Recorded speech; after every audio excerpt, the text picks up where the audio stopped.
Our mission wasn't to play everybody every day. It wasn't to be nice to all the guys all the time. It was to get the best out of 12 men and win the Ryder Cup.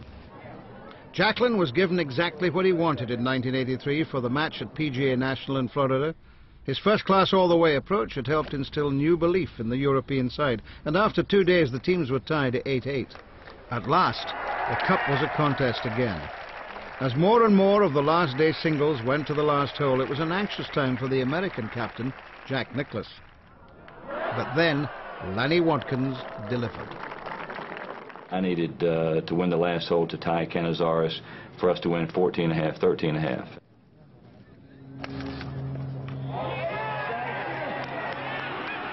I hit about a 72-yard sand wedge about a foot from the hole to win the hole and enable us to win. For me, that was an awfully exciting shot, and to pull it off under those circumstances was something I remembered for a long time.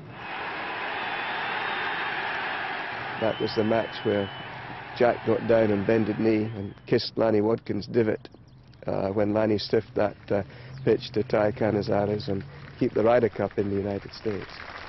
That week, Seve Ballesteros had played a miracle shot too from a bunker at the last to have with Fuzzy Zeller. And although Europe had lost, he was upbeat about the future. Hey guys, why are you looking so sad? This is really the first time that we have a good chance to beat the Americans. Do you realize that? And everyone look at each other and say, it's true. Since then, the things change. Amazingly, it would be another 8 years before the Americans, once so dominant, would get their hands on the trophy again. When the teams arrived at the Belfry in 1985, the balance of golfing power had shifted. Now Europe was in the ascendancy.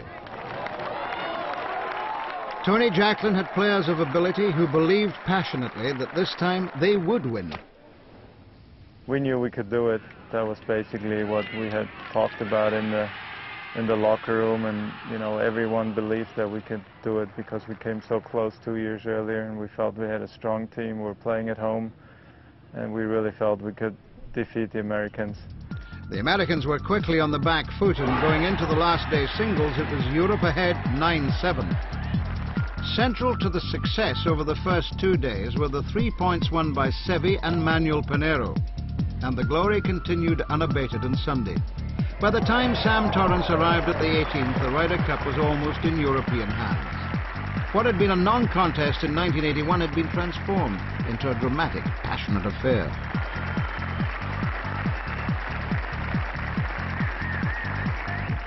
The only question was who would have the honour of holding the winning putt. Howard Clark had the chance to do so on the 17th. He would go on to beat Mark O'Meara, but now, as Tony Jacklin looked on, it was Sam Torrance's moment.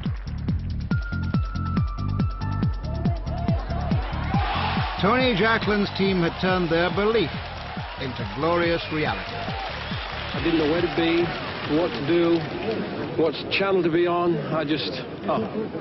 It's going to take a long time for this to sink in. It was just fantastic. So Europe had scored their first win. It was mission achieved, and that sunny afternoon, after Concorde had flown past in salute, Jacklin received the trophy from Samuel Ryder's daughter. Jacklin next took his men to Muirfield Village, to the course Jack Nicklaus built, and Jack was again the US captain. The Americans had never lost at home, but although they were determined to win the Cup back, history was about to be made.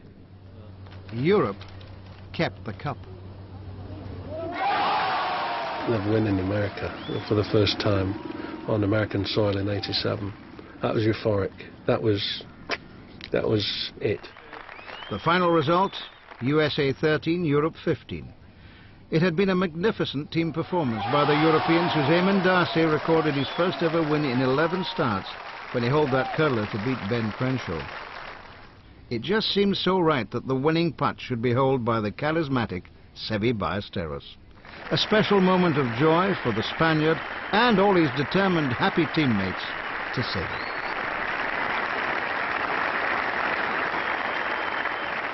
Making the winning point for a big Curtis Strange. That was very special, and I still remember when Nick Faldo was running across the green and gave me a big hug. It was fantastic.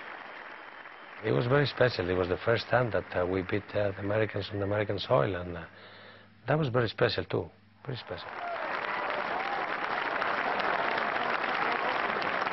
Very emotional time. I come over all unnecessary when I think about it even now. It's great. It was it. Pretty good afternoon that was. Now the Ryder Cup really did mean something on both sides of the Atlantic. In fact, 1989, we actually paid a network to televise and send the matches back to the United States to really cover the matches, not just an hour of televised time, to really cover the matches and to be able to sit at home and watch it on, I believe it was USA Network at the time, and really see what was going on at the Belfry. Just you followed every shot, and it was just enthralling, I think, for golfers in America. Arguably, the greatest moment came when Christy O'Connor Jr. hit his now famous 2-iron to the final green to secure victory over Fred Couples. Moments later, Spain's Jose Maria Canizares beat Ken Green to give Europe the magical 14 points that meant they could not lose. They knew they had the cup for the next 2 years. And with 4 games still on the course, looked like winning for a 3rd consecutive time. The Americans, however, rallied magnificently.